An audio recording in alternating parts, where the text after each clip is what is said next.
बिस्मिल्लाहिर्रहमानिर्रहीम। आज का हमारा टॉपिक है Bragg's law, determination of A crystal structure.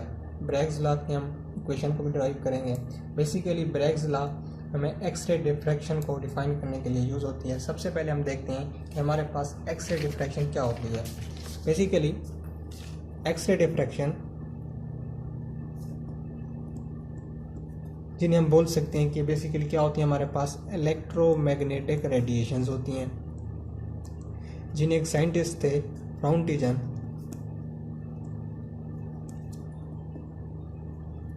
जिन्होंने इसे 1895 में डिस्कवर किया था और इसी बात के ऊपर इन्हें डिस्कवरी के ऊपर इन्हें नोबेल प्राइज़ दिया गया।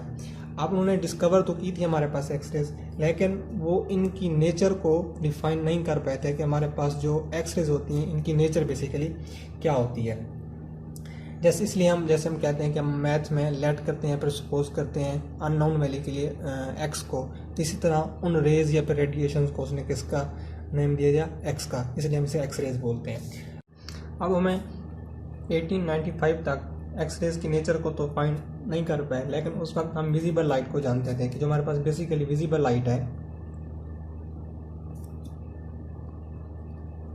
अगर उसकी हम डिफ्रैक्शन को देखें कि हमारे पास एक्सरे की जो विजिबल लाइट की हमारे पास डिफ्रैक्शन होती है वो किस तरह होती है। अगर हम उन्हें डबल स्लिट एक्सपेरिमेंट से दो विजिबल लाइट को डिफ्रैक्ट करवाएं एक फोटोग्राफिक प्लेट के ऊपर, दोनों डिफ्रैक्ट होने के बाद हमारे पास अगर उनकी वेवलेंथ सेम है और डायरेक्शन सेम है तो एक कंस्ट्रक्टिव पॉइंट पर डिफ्रैक्ट होती हैं, मीट करती हैं, तब हम कहते हैं कि हमारे पास विजिबल लाइट क्या हो रही है, बेसिकली डिफ्रैक्ट हो रही है। अब यहाँ पर हमारे पास जो विजिबल लाइट की वेवलेंथ थी वो 10⁻⁻5 और जो स्लिट्स के दरमियान डिस्टेंस था वो भी कितना था हमारे पास 10⁻⁻5 थे।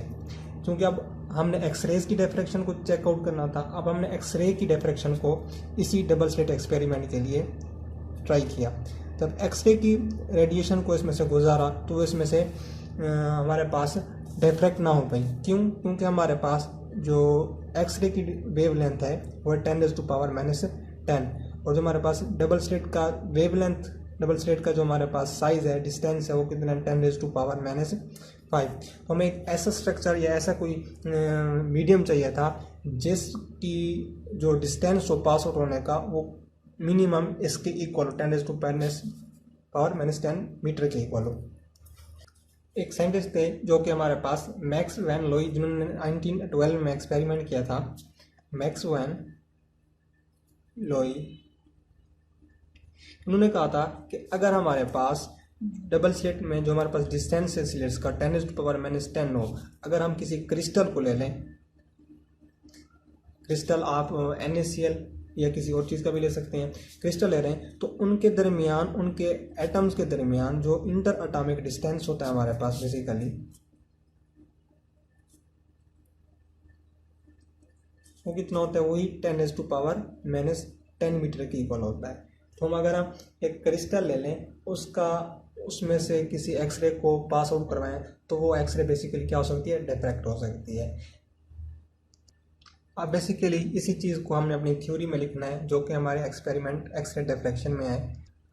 फर्स्ट में इंट्रोडक्शन में वो कहता है x rays are electromagnetic waves, they have short wavelength of order 10⁻10 metre. हमारे पास एक्सरेज है वो बेसिकली क्या है, इलेक्ट्रोमैग्नेटिक वेव्स हैं और उनकी जो वेवलेंथ होती है वो कितनी होती है, बहुत ही शॉर्ट, 10⁻10 मीटर के। Therefore it is not possible to produce interference fringes of X-ray by Young double slit method. इसलिए यंग डबल स्लिट मेथड से हमारे पास जो एक्सरे थी उनका डिफ्रैक्ट होना या उनका इंटरफेरेंस बनाना पॉसिबल ना था। नेक्स्ट हमारे पास X-ray diffraction technique use to reveal the internal details of, जो हमारे पास एक्सरे डिफ्रैक्शन है और भी बहुत से एक्सपेरिमेंट, बहुत से लॉज में यूज़ होती है, जिसमें हम आमतौर पर देखते हैं कि क्रिस्टल स्ट्रक्चर ऑफ मेटल्स, वहाँ पर एक्सरे डिफ्रैक्शन का यूज़ है। एटॉमिक अरेंजमेंट्स, किसी एटम, क्रिस्टल में एटम की अरेंजमेंट क्या है, वहाँ पर imperfection in unit cell, impurity atoms, orientation of polycrystalline materials. कहते हैं material Bragg's law of X ray diffraction help in determining interplanar distance between the parallel plane. हमारे पास कोई क्रिस्टल है, उनके हमारे पास प्लेन्स हैं, पैरेलल प्लेन्स, उन प्लेन्स के दरमियान जो डिस्टेंस होगा उसको भी Bragg's law X-ray diffraction determine के लिए यूज़ करेगा, हेल्पफुल होगा। नेक्स्ट हमारे पास reason of X-rays diffraction through crystal. कहता है it is possible to obtain X-rays diffraction by making use of crystal such as rock salt in which the atoms are uniformly spaced in planes and separated by distance of the order 10⁻⁻10 meter. वही बात कि जब हमारे पास visible light तो diffract हुई थी, लेकिन एक्सरे डिफ्रैक्ट ना हो पाई थी यंग डबल स्लिट एक्सपेरिमेंट में, जिसका जो साइज था 10⁻⁻10 था। और उसकी जगह हम किसी क्रिस्टल को यूज़ करें जो यहाँ पर उन्होंने रॉक सॉल्ट के लिए लिया है, वहाँ उनके दरमियान जो इंटरएटॉमिक डिस्टेंस होता है पार्टिकल्स का, एटम्स का, वो 10⁻⁻10 के इक्वल होता है। और वहाँ से हम एक्सरे की डिफ्रैक्शन को इजीली देख सकते हैं। इसकी डेरिवेशन में क्या देखते हैं हम? डेरिवेशन में कहते हैं consider a set of parallel lattice planes of crystal in which distance between adjacent planes is represented by D. कि हमारे पास अगर दो एक क्रिस्टल की स्ट्रक्चर है, क्रिस्टल के स्ट्रक्चर में हमारे पास उसके एटम अरेंजमेंट में उसकी प्लेन को उन्हें प्लेन 1, प्लेन 2 और प्लेन 3 का नाम दिया है। कहता है उनके दरमियान, दो प्लेन के दरमियान जो हमारे पास डिस्टेंस होगा कितना होगा? D. Lambda is the wavelength, जो हमारे पास एक्सरे आ रही होगी उसकी जो वेवलेंथ होगी लैम्डा होगी। And theta is the angle, और जिस एंगल से वो रिफ्लेक्ट होंगी उसे हम क्या बोलेंगे?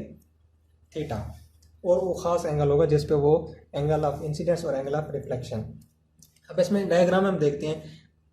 कहते हैं क्रिस्टल में हमारे पास फर्स्ट जो रे है एक्स रेज, वो आके यहाँ पर इंसिडेंट हुई किसी क्रिस्टल के पार्टिकल के ऊपर, वो रिफ्लेक्ट हो गई। इससे सेकंड वेवलेंथ हमारे पास इसके इंटरनल स्ट्रक्चर में इंसिडेंट होने के बाद रिफ्लेक्ट हो गई। अब यहाँ पर देखें कि हमारे पास जो सेकंड रे है वो कितना एक्स्ट्रा डिस्टेंस कवर कर रही है अकॉर्डिंग टू फर्स्ट रे। अब वहाँ इसके हम इंटरप्लेनर लें कि हमारे पास A to B and A to D, मतलब अगर ये वाला पोर्शन ले लें, मतलब B to C, C to D, इतना डिस्टेंस जो हमारे पास सेकेंड रे है वो ज़्यादा ट्रेवल या एक्स्ट्रा ट्रेवल कर रही है अकॉर्डिंग टू फर्स्ट। तो हम यहाँ पर देख सकते हैं जो एंगल बनेगा, मतलब जो फर्स्ट रे है वो एंगल थीटा पर इंसिडेंट हो रही है और उसी सेम एंगल पर क्या हो रही है? रिफ्लेक्ट हो रही है। रे टू भी उसी एंगल के ऊपर हमारे पास इंसिडेंट हो रही है और रिफ्लेक्ट बैक हो रही है। यहाँ पर हमारे पास दो तरह की ट्राइंगल्स बन रही हैं, जिसे हम बोल सकते हैं A B C and A C and D. अब हम देखते हैं कि जो इसकी सरफेस होगी सेकंड की वो S1 होगी और यहाँ पर जो होगी S2 होगी। अब हम इन दोनों का फाइंड कर लेते हैं कि ये फर्स्ट रे और सेकंड रे हमारे पास कितने एंगल पर फाइंड हो रही हैं। अब हमें पता है कि जो एंगल का सामने वाला पोर्शन होता है परपेंडिकुलर होता है, परपेंडिकुलर के साथ वाला हमारे पास बेस होता है, और हमारे पास क्या है? ये हाइपोटेन्यूस। अब यहाँ हमारे पास परपेंडिकुलर फाइंड है और हाइपोटेन्यूस फाइंड है, तो इसलिए हमें यहाँ पर ऐसा ट्रिग्नोमेट्रिक फंक्शन लगाना होगा जिसमें हमें परपेंडिकुलर और हाइपोटेन्यूस का पता हो। तो इसके लिए हम यूज़ करेंगे साइन फंक्शन। तो हम देखते हैं in triangle A B C, अब हमारे पास sine theta is equal to perpendicular और हाइपोटेन्यूस। और परपेंडिकुलर में हमारे पास जो उसका डिस्टेंस था वो किसके इक्वल था? अब ट्राइंगल ए बी एंड सी में जो एंगल के सामने वाला परपेंडिकुलर हो किसके इक्वल है? सरफेस S1 के इक्वल। और जो उसका हाइपोटेन्यूस है वो दो प्लेन्स का डिस्टेंस है, दो प्लेन्स के दरमियान का डिस्टेंस, और किसके हमारे इक्वल है? डी के इक्वल। तो हम यहाँ की उसकी वैल्यू पुट कर सकते हैं। कितना हुआ है? Perpendicular is equal to S1, hypotenuse D, तो sine theta is equal to S1 over D। अगर हम D को इस तरफ लें तो D sine theta is equal to S1। इस तरह सेकंड जो ट्राइंगल हमारे पास गेन हो रही थी NOA NACD ट्राइंगल, वहाँ पर भी सेम हमारे पास साइन फंक्शन लग रहा था। Sine theta is equal to perpendicular over hypotenuse which is equal to S2 over D।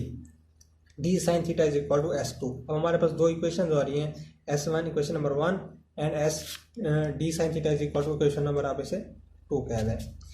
अब कह रहा है जो पाथ डिफरेंस है बेसिकली हमारे पास वो किसके इक्वल है? S1 प्लस S2 का, मतलब जो सेकंड रे थी वो कितना एक्स्ट्रा डिस्टेंस कवर कर रही थी, और उसमें से half distance first triangle, half distance second triangle में हमने गेन किया है। उसमें टोटल पाथ डिफरेंस किसके इक्वल होगा? S1 plus S2। अब हमारे पास S1 ने कितना ट्रेवल किया, या उसका जो हमारे पास एक्स्ट्रा पाथ डिस्टेंस बन रहा था कितना बना था? D sine theta plus D sine theta. Total distance S is equal to 2D sine theta. For constructive interference, हमारे पास जो एक्स रे थी उसका जब इंटरफेरेंस बनेगा वो हम कहते हैं S is equal to M lambda. इसे हम कहते हैं इक्वेशन नंबर 3। अब अगर इक्वेशन नंबर 2 और 3 को यहाँ पर अब इसको अगर इक्वेशन नंबर A भी कह सकते हैं, A एंड 3 को अगर हम कंपेयर करें आपस में, हमारे पास क्या रिजल्ट आएगा? M lambda is equal to 2d sine theta या 2d sine theta is equal to M lambda. तो ये हमारे पास ब्रैग्स इक्वेशन या फिर ब्रैग्स लॉ से जाना जाता है। यहाँ पर हमारे पास जो m की वैल्यू होगी वो 1 2 3 अप टू सोन हो सकते हैं। The rays 2 and 1 will in phase. अब क्योंकि हमारे पास जो क्रिस्टल में हमारे पास क्रिस्टल थी उसकी पहले हमने फर्स्ट 2 प्लेन लिए, अगर हम इसकी फर्दर 2 3 या 4th या 6 5 जितने भी लेते उसको हम कंक्लूड करते हैं। तो हमने यहाँ पर फर्स्ट 2 प्लेन लिए और उनकी जो रेस थी हमारे पास फर्स्ट 2 थी, इसलिए हमने इन्हें जस्ट इंक्लूड किया।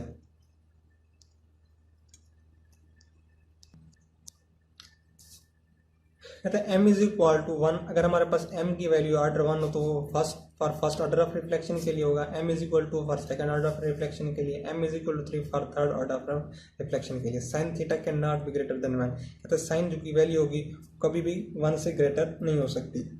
कहते हैं अगर हमारे पास if distance is equal to 3 angstrom फिर हमारे पास वही यंग डबल स्लिट एक्सपेरिमेंट का जो डिस्टेंस होगा वही आ जाएगा जिसकी वैल्यू 10⁻⁻10 होती है। Then maximum value of wavelength of X rays lambda is equal to 6 angstrom. क्या कहते हैं अगर हमारे पास जो डिस्टेंस होगा यंग डबल स्लिट एक्सपेरिमेंट में स्लिट्स का वो 3 एंगस्ट्रॉन होगा तो हमारे पास जो वेवलेंथ होगी वो मैक्सिमम कितनी होगी 6 एंगस्ट्रॉन की। मीन अगर हमारे पास डिस्टेंस की वैल्यू यहाँ पर पुट कर दें 2d में तो हमारे पास 3 2 6 साइन थीटा, हमारे पास मैक्सिमम जो वेवलेंथ आएगी वो कितनी आएगी 6 एंगस्ट्रॉन की इक्वल आएगी। The wavelength of the X rays must be less than 6 angstrom equal to और लेस देन 6 एंगस्ट्रॉन। तो ये था हमारा आज का लेक्चर, उम्मीद है आपको समझ आ गई होगी। Thank you so much.